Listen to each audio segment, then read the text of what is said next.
thing is fat. Yep. That's it. Oh my gosh, that cuts like butter.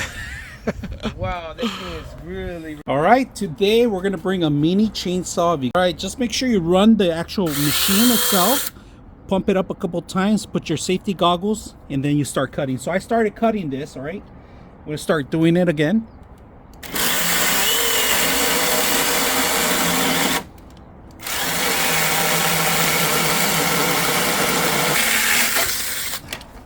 There it goes. The whole thing. It did a great job. This thing is awesome. Honestly, this cuts better than my big chainsaw I bought. Yeah. It came with an extra chain too. It's just no